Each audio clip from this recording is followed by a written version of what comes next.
Oh yeah, have a good Shabbos. It's Thursday already. Thursday, 24th of Yom August, Chamishi. Rabbi Levitt, Gemora. Hey, Bezos. Okay.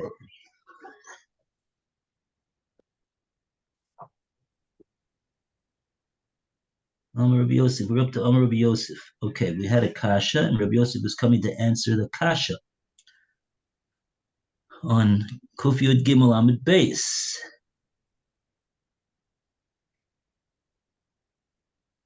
Rabbi Yosef is the end of the second line on the page. So before we go to what Yosef says Lokasha, let's try to see again what was the kasha that he's coming to try to answer. Oh, so we had over here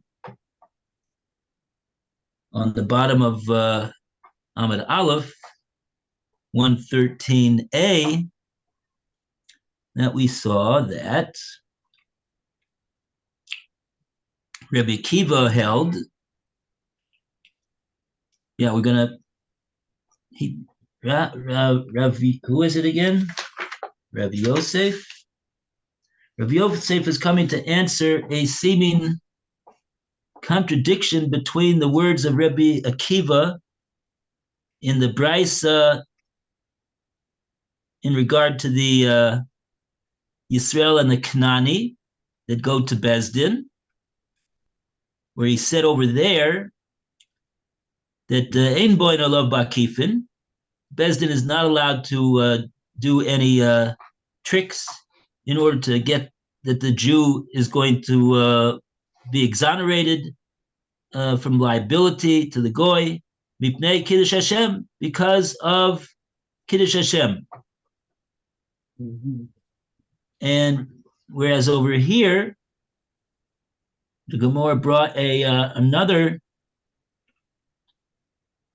Oh, so then the Gemora said, Rabbi Akiva time the Ikka Kiddush Hashem.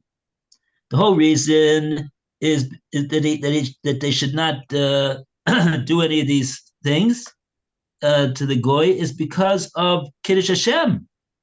Aleka Kiddush Hashem, Boin v'Gozel Kanani, Bishari. Boin, rather. If it wouldn't be for Kiddush Hashem, then Rabbi Akiva would not have any objection to the activity on the count of the fact that it's Gezel, though.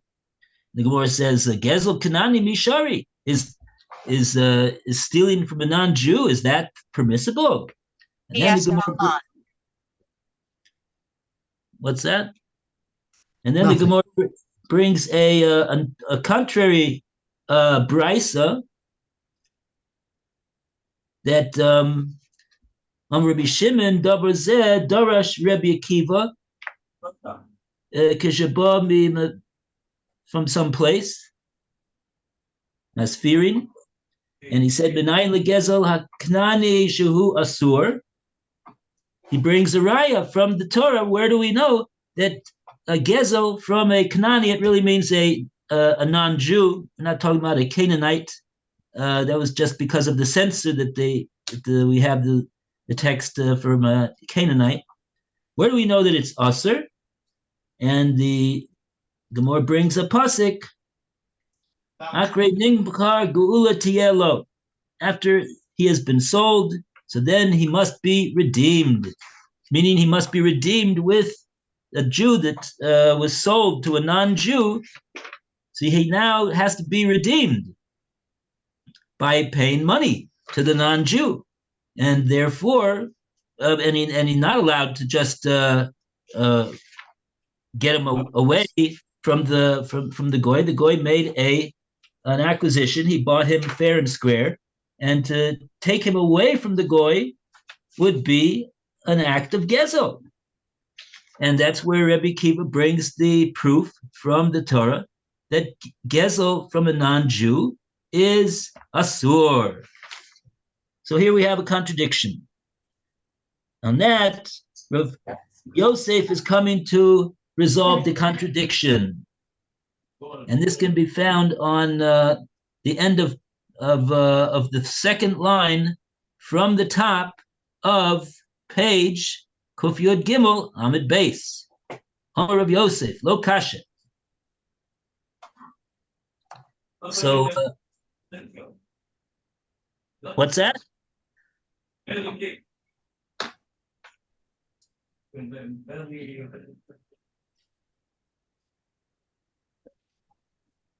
Okay. Anybody would like to read? Any volunteers? So where are we again now?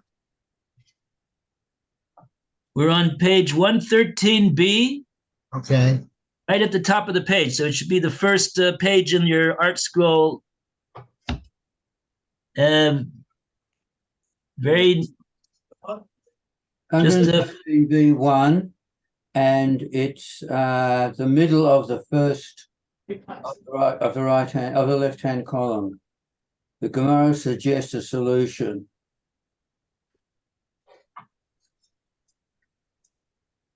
okay. Who wants to read?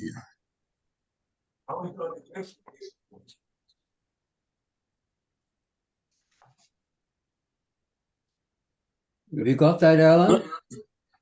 I'm not sure. 115B1. That's to start off with. You got that? What is it? Yeah, give me it again. 113B1. Okay. Got that? There. Start with Shalom.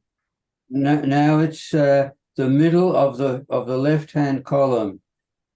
The Gemara suggests. Right, that's correct. The Gemara suggests a solution of the contradiction between Rav Akiva's teachings. Amar Rav Yosef. Rav Yosef said, "Lo keshe, there is no difficulty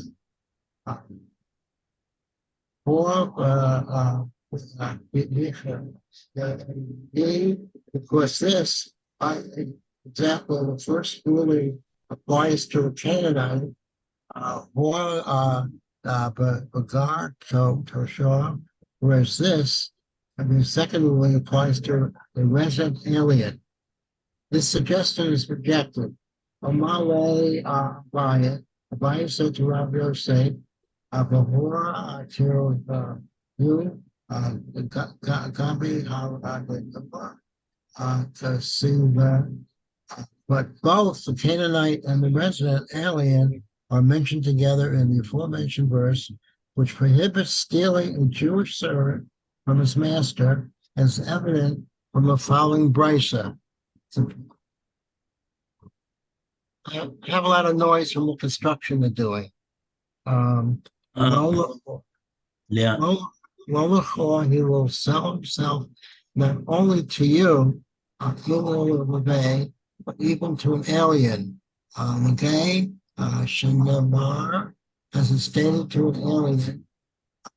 Or gay, Tzarik, and not only to an alien who was a righteous convert, legay to work, but even to a resident alien.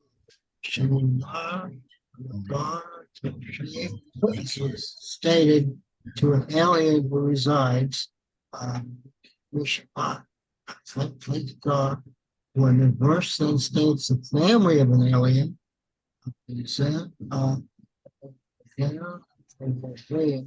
it's the first one who is sold to an idolater, Kishahu Omer, when it says, Kaya, to an idol, so that the war works.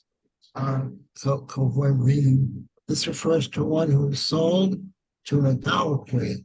In all of these cases, the Torah imposes an obligation to redeem the servant, as the next verse states, after he has been sold, he shall have a redemption from which Rabbi Akiva derived that it is forbidden to steal a Jewish servant from his master.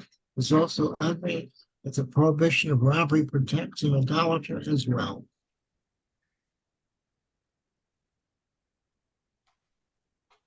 Okay, so let's take a look at Rashi over here. Rashi Dibra Maskil Ger Toshav. It's the third line of the wide lines, the top wide lines of Rashi. Ger Toshav. Lou, would you like to read? Okay, I'll give it a try. I'm not feeling 100% today, but I'll try it. Okay, very good. Ger Toshav, a resident alien. Ain Oved. Ayin Zayin is Avoda Zora. Avodah Zorah. Avodah Zorah. Ve'ochel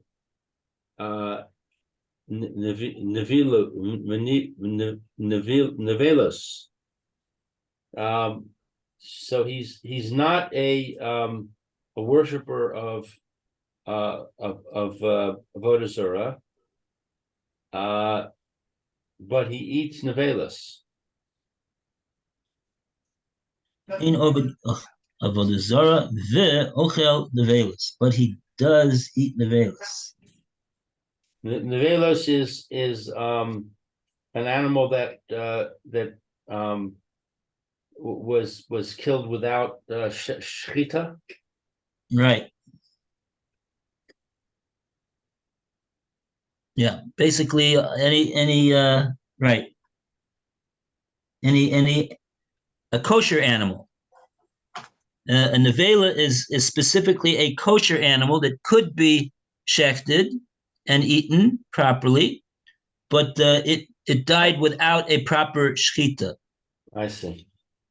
So even in the case where the shochet did everything he could to shecht it properly, but for whatever reason there was some difficulty, and the shechita was invalid, that animal would be regarded as a nevela as well.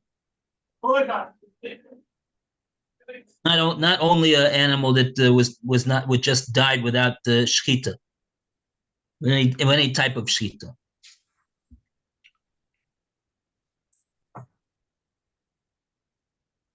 Okay, so that was the initial attempt of Rabbi Yosef to distinguish between these two prices that we have in the name of Rabbi Kiva, and then the Gemora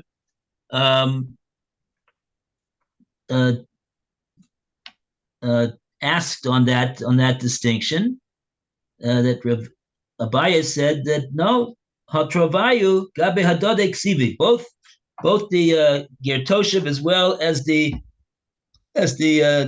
non-Jew, whether he's over the Avodah Zorah, whether he's not over the Avodah Zorah, there is a they're lumped together, as we saw from this pasuk that is talking about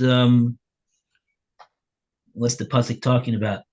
The Gemora, yeah. Prohibit stealing a Jewish servant. When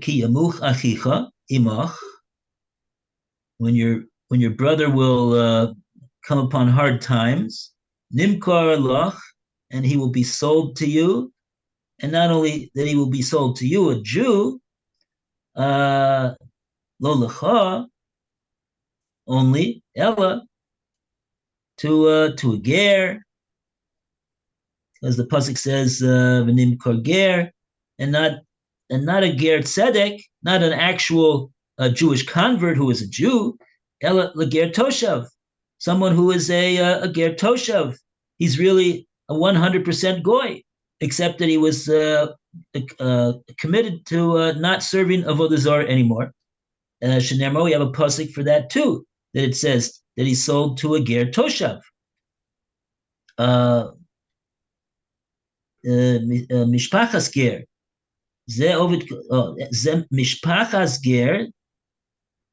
The Brisa Darshans, that was referring to an Ovid Kochavim, Shehu Omer O Eker. Pasuk refers to him as O Eker, like he was uprooted himself from Ibuna in Hashem, I guess. Ze Hanimka Lavodas Kochavim. So all of these cases in all these cases, at the end of the day, the pasuk says the cheshiv im kaneu, that you have to make a calculation with the owner, any one of these types of owners, meaning to say the calculation is that you have to give him a certain amount of money in order to redeem the Jewish slave, and therefore you see that you wouldn't be able to just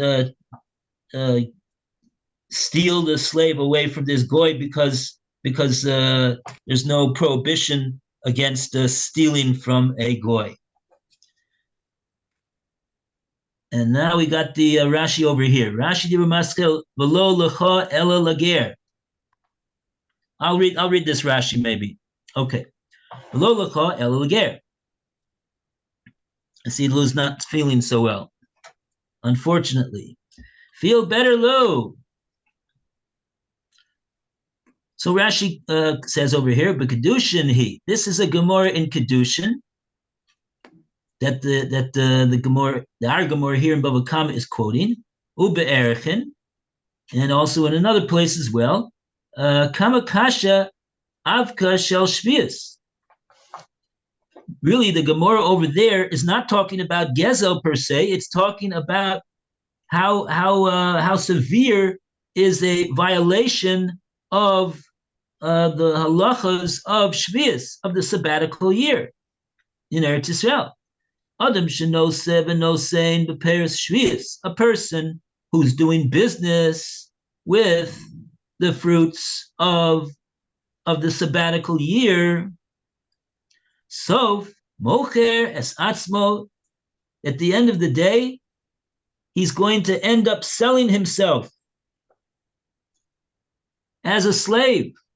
Shenemar v'nimkolach, like the pasuk says, and he will sell himself to you because he's fallen upon hard times. So the Gemara makes a connection over there between someone who deals with business with Perish Shvius, which of course is a violation, like we learned about the halachas of Shvius. You're only allowed to eat the Perish of Shvius, but not to do business with them. So the Gemara over there makes a connection between this person who dealt in business in Perish Shvius and the fact that he had come upon hard times and now has to sell himself as a slave. Lo lecha, but not only to you, the Jew, ela leger, chule. And then the pasuk goes on, not only to you, but to a ger, and then it says ulavodah zara atzmo, lachtov eitzim, to be sold for the purposes of avodah zara itself. What does that mean? To be sold for the purposes of the avodah zara itself. Lachtov eitzim ulishov mayim, to just cut wood and draw water. I guess for the needs of the avodah zara.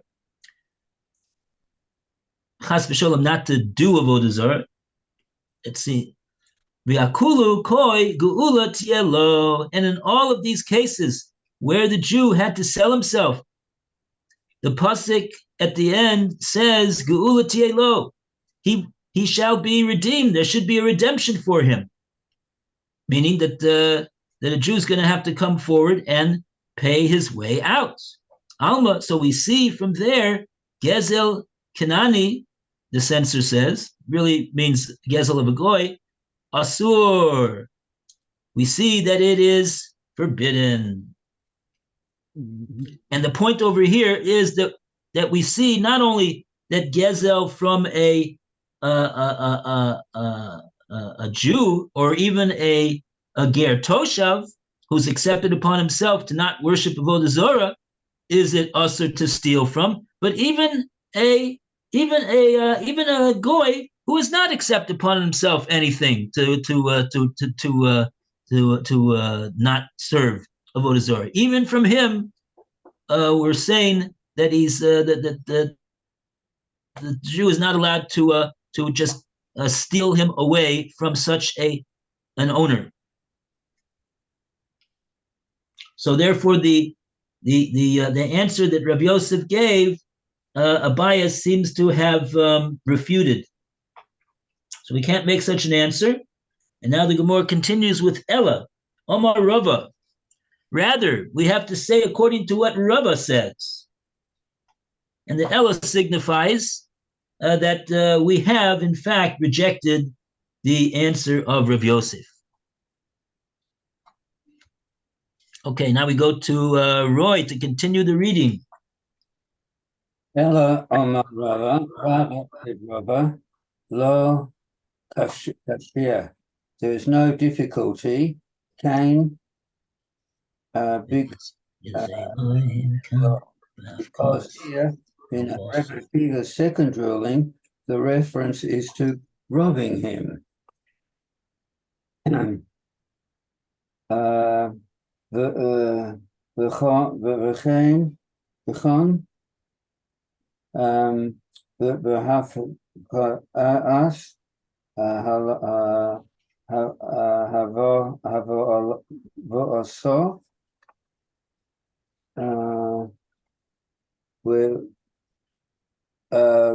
Whereas here in Rebbe Akiva's first ruling, the reference is to cancelling his loan. This distinction is challenged. Omar Abaya said to him, Eved Ivri Apakaas Halava Asa, who, but taking a Jewish servant from his Canaanite master is the equivalent of cancelling his loan.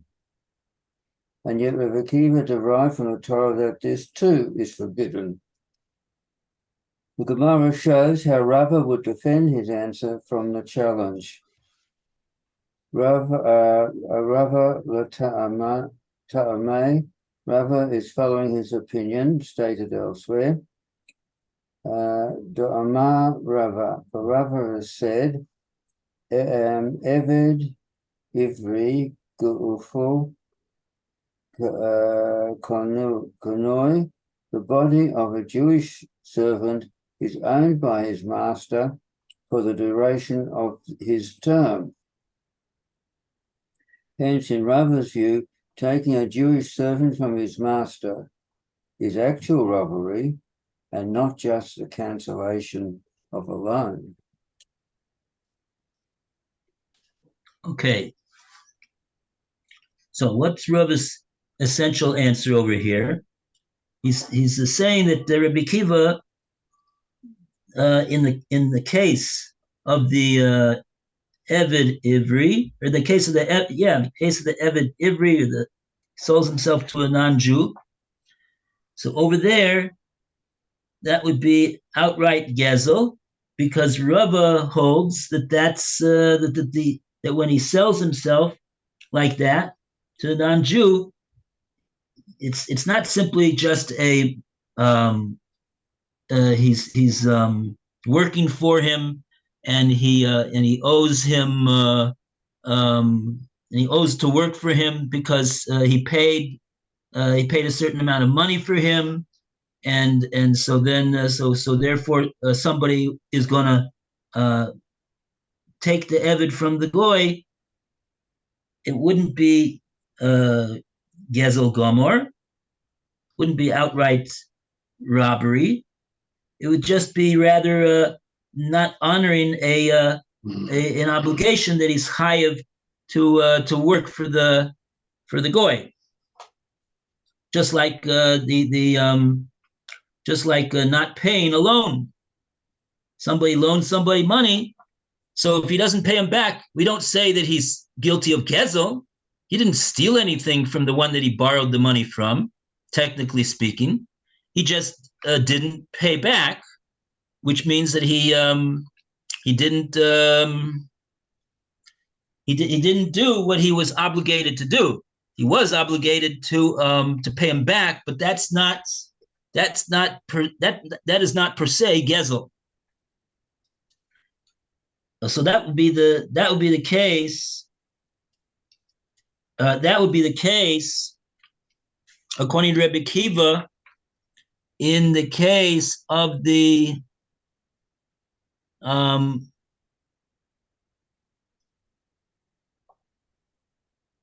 in the case of the case the court case, with the Jew and the non-Jew goes to the Beis Din.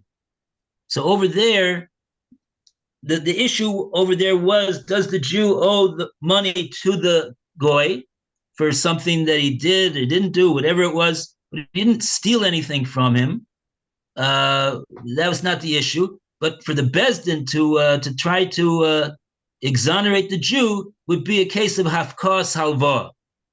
Not really, according to the din, the Jew owes him money, but the Beis Din finds a way to make him not owe the money. That wouldn't be outright a gezel. You can't call that gezel of the non-Jew. It's called hafkas alva, of not honoring the obligation that was done. Like that. That's why Rebbe Kiva said, if there's no Chilul Hashem, if there's no actually Kiddush Hashem, Chilul Hashem, whatever, that's what's over there. But in the case of the Jew that sells himself to a non-Jew, so now that's a machlokes between Rava and Abaye. Rava says it's different because that would be called outright gezel. That's outright gezel, according to Rava, because the Eved Ivri gufo konoi. He belongs.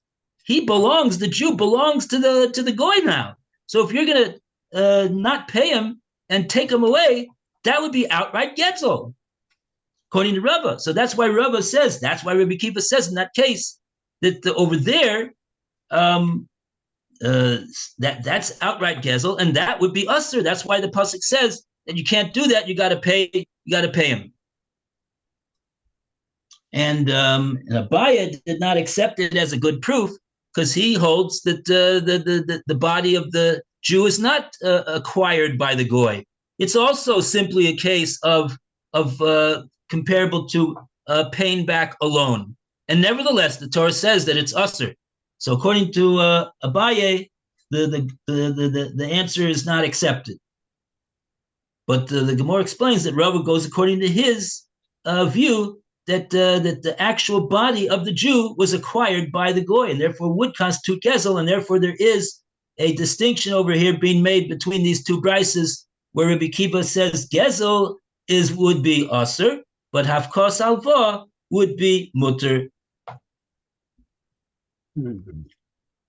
Let's see Rashi. How does Rashi explain hafkas halvasoi? Literally means, what that means is that he did not honor his halva, his what he owed. She'ein gezel mamish. This is not called actual gezel. True, it's not the right thing to do. But what we seem to be saying over here, though, is that it would be mutter, provided that there's no problem that they're going to find out that you didn't honor your obligation to them. If they're going to find out that you didn't honor your obligation to them and you tricked them, so then that'll be a chilul Hashem, and so that you can't do. So. But that's why Rabbi Kiva says over there that in that case that he can't, the court can't come upon the non-Jew ba'kifin to devise strategies to exonerate the Jew. Why can't he do that? Not because it would be gezel, but because it would be there would be a chilul Hashem. What about the fact that they're causing that the Jew is not honoring his obligation to the goy? That's not gezel. That's called not honoring the obligation, and that would be, technically speaking, that would be mutter, provided that there's no chilul Hashem, that they find out that they cheated the goy. So since that is often not the case, so practically speaking, there's really not so big of a difference over here. But technically speaking, there's a difference because it's not called outright gezel. So that's what Rashi says over here. She'ein gezel mamish, therefore shari. Kileka chilul Hashem.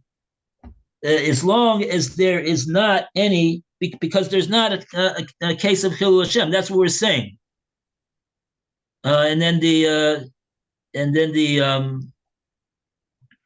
there's a different text in the Rashi I have over here in my sefer over here. Kagon heichad the toan le liyorish nesati v'labicha umeis the lo yoda goy behedya the mishakir. Oh, so that's a case. What's this case all about? Let's read this again. Kagon heichad the toan le liyorish nesativ labicha. Oh, in other words, the son of the father is coming and saying, you owed my father money.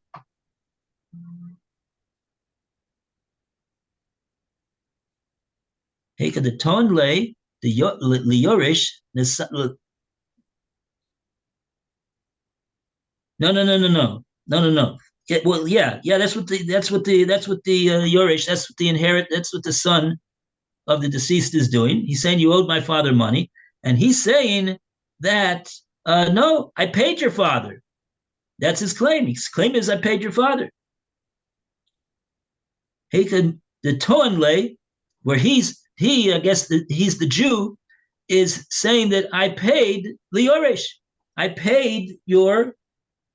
He's saying to the son of the non-Jew, Nasati le'abicha. I gave what I owed to your father to him, umeis, and he afterwards he was mace. Delo yoda goy behedya de meshakir. Really, what the Jew is doing, he's saying sheker. It's not true. They didn't pay the father, but that's what his claim is. And provided that the goy is not able to find out, he doesn't know that the non-Jew that the Jew is telling him a story. So then, which as we're saying is a big if, right? So it's a very not something to play around with. But technically speaking, if he'll never know, it's not possible for him to know otherwise. So then that, technically speaking, that wouldn't constitute gezel of this son of the goy, and therefore it would be mutter for him to do that. Now you'll ask, what about that? This that he's saying a sheker? Okay, that's would be usher for him to do. He's not allowed to lie. Period. Doesn't matter whether he lies to a non-Jew or he lies to a Jew. I don't think that would be usher. But in terms of the fact that it's simply he's avoiding an obligation, similar to the case of avoiding the taxes that he owes to the government, to the king. That would not be outright gezel.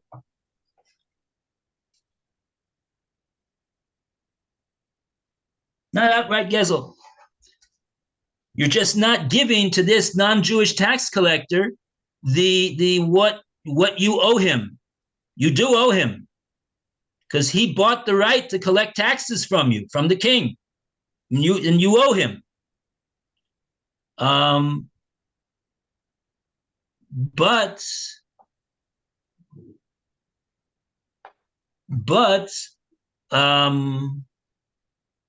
the avoidance of the monetary obligation, as long as there's no chilul Hashem in and of itself, would be permissible. Now you'll ask, well, what about dinah de malchusa dinah? Why shouldn't you be obligated to pay him? Because the din is you've got to pay taxes. Maybe it's the case that you're allowed to avoid a monetary obligation because of the fact if they won't ever find out that you did so, because if you do find out, that'll be a huge chilul Hashem. But But assuming for the sake of the argument that they don't able to find out, but in any case, I'm asking, why would it be mutter for him to do that, to avoid the taxes, because it's the law of the land to pay the tax? Okay, that's my question. I'll leave it with you. And we say goodbye to everybody for today. Okay, thank Thank you. you very much. We'll see you, Ma'at Hashem, tomorrow morning. Okay, Bezrat Hashem. All right. Have a good day. Thank Okay, you. Lou, feel better. Talk to you later. See you, Alan. Feel Okay. better, Lou. Bye, Alan. Bye, Roy. Bye, Rabbi. Everybody who needs to feel better should feel better. And if they feel good, you should feel even better than you feel now. All right. Bye for now. And a good, yeah, okay. Yeshuaska kivisi Hashem.